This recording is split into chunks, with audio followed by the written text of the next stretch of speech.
So that room was full of some of the most important political leaders in the country right now. Right. Now they know, they've lived it in their own flesh, the fear that our school children go through. Yes. Now they know what it's like to... Wait, did you catch the shift in tone here? While the nation is still processing the fallout, The View just took a massive turn, comparing the fear in that ballroom to what school children face every day. This is the moment everyone is losing their minds over. Jump under a table the way that school children jump under a desk.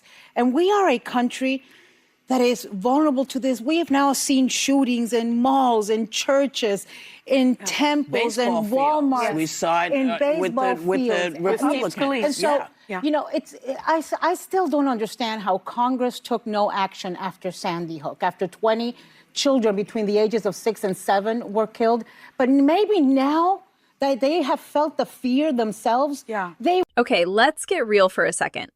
Look at the faces on that panel.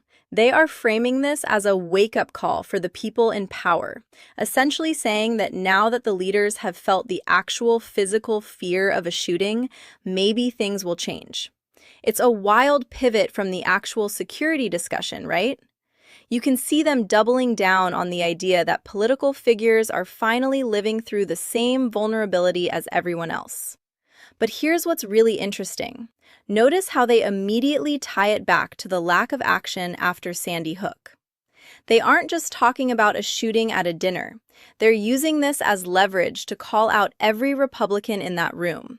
It's intense, high-stakes rhetoric that is designed to spark a massive debate. Do you think it's fair to compare a high-security political event to a school? Because the internet is absolutely split on this right now. Happened at the White House Correspondents. Yeah, there was a shooting or something. Saw everybody kind of get shuffled out, and I think it's kind of crazy that they were able to get let in. Like, they didn't have good enough security at this time. Are you on social media? No. You know, a lot of people are saying they believe it's staged. Staged by who, though? I guess, like, I would want to see a good, convincing story about who it did. Probably by the administration. In order to, kind of track the war at sea. I can believe it. I feel like I wouldn't put it past them, you know. No evidence of it so far. But I don't know. I feel like sometimes I see the way the administration acts on social media, and I'm like, they're kind of just like a little bit out of pocket. So I feel like it's like up their alley, you know. Check out the guy Don Lemon is talking to. This is where things get really messy. He's standing right there, and his first instinct isn't just shock, it's suspicion. He's literally saying it felt staged. Now, we see this every time there's a major event, but seeing it captured in real time on a major network like this is crazy. Look at the way Lemon tries to navigate that conversation.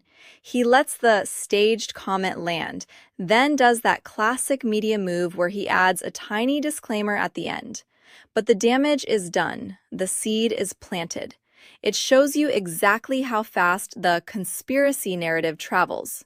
People aren't even waiting for the dust to settle before they're questioning reality. It really makes you wonder how much of what we see is being filtered through our own biases the second it happens. What do you think? Is this guy just paranoid, or are people right to be skeptical? Back in 2024, assassination attempt on President Trump. That, of course, happened at Butler. A little bit later, the second assassination attempt on President Trump. While he is golfing, if he makes the turn, he gets shot at a guy lying in wait. This guy ends up in jail, and he's convicted.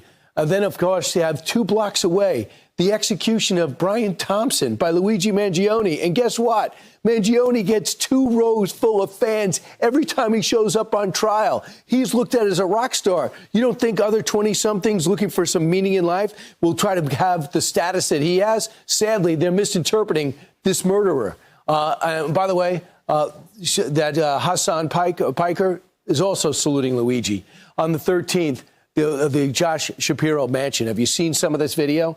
They burned it to the ground. Anti-Semitism raging, a Democrat in Pennsylvania. And then followed by the assassination over in Minnesota, the chaos there. We think about what happened with ICE and everything that happened with the fraud. But remember, they were killing people back in June of 2025, which brings us over here to the Minnesota Senator John Hoffman being shot. And then we'll never forget September 10th when Charlie Kirk, giving a speech, asking people for questions, ends up assassinated by a guy that has that smug look on his face as he sits on trial. He thinks he's a hero. I'm not going to mention his name. Then an armed suspect attempts to enter Mar-a-Lago. That was stopped. Remember, they got stopped because the perimeter is secure because he's president. As Lawrence and I were talking about, I'm worried about when the president's not president. Because is he going to have this level of security? He's certainly got a lot of psychos that want to target him. And then a Molotov cocktail thrown at OpenAI CEO Altman. He's sitting there. All he's trying to do is move AI forward. Looked at as a target and a problem by some 20-somethings. He ends up being somebody that could have been targeted. He's also worried about his family. He works a lot. Sometimes they're left at home. He could afford security. But what if he didn't have it? And finally, the gunman tries to shoot his way into the White House Correspondents. This timeline is actually terrifying when you see it all laid out like this.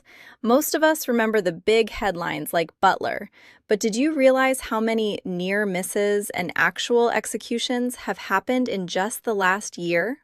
Look at that name, Brian Thompson. Then you've got the Charlie Kirk assassination attempt. We're seeing a pattern here that most news cycles just gloss over.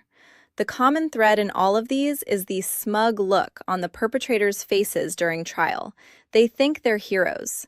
It's like we're watching a movie where the violence is escalating every few months, and the security protocols are just barely keeping up.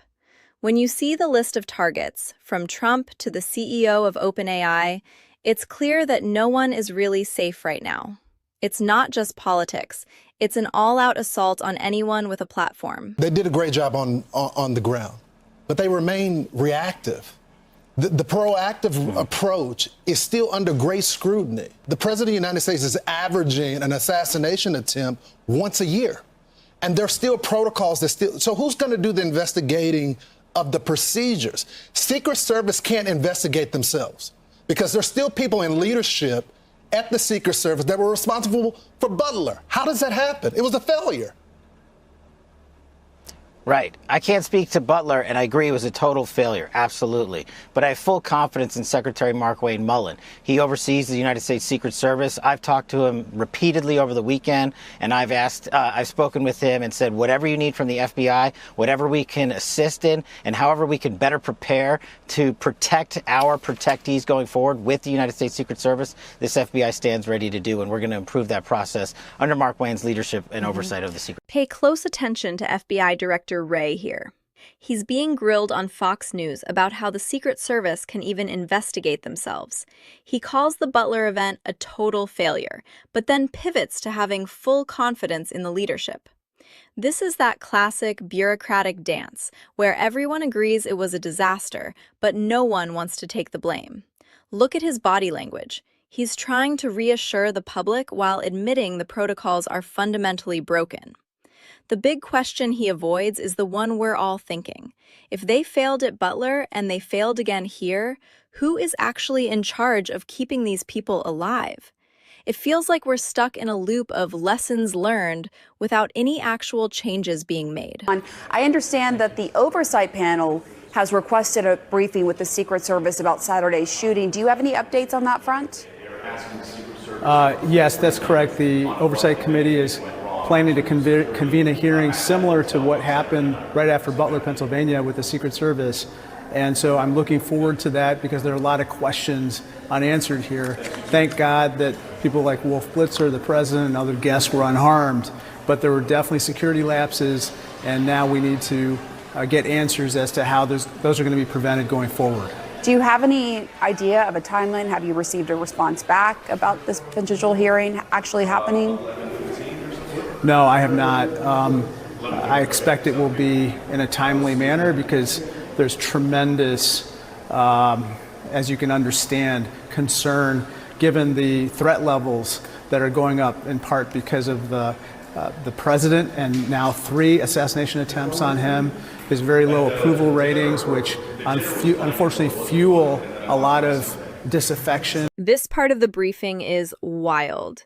Instead of just talking about the security lapses, the conversation shifts to the president's low approval ratings being the reason for the threat level. Think about that for a second. They're essentially saying the violence is fueled by how much people dislike him. It's a very subtle way of shifting the blame from the shooter to the victim. You can see the representative trying to maintain a professional tone, but the subtext is heavy. It's a perfect example of how even a security briefing gets politicized within minutes. The focus should be on how a gunman traveled all the way from California and got into that lobby, but instead they're debating poll numbers. That was a lot to take in. Which part of this footage shocked you the most?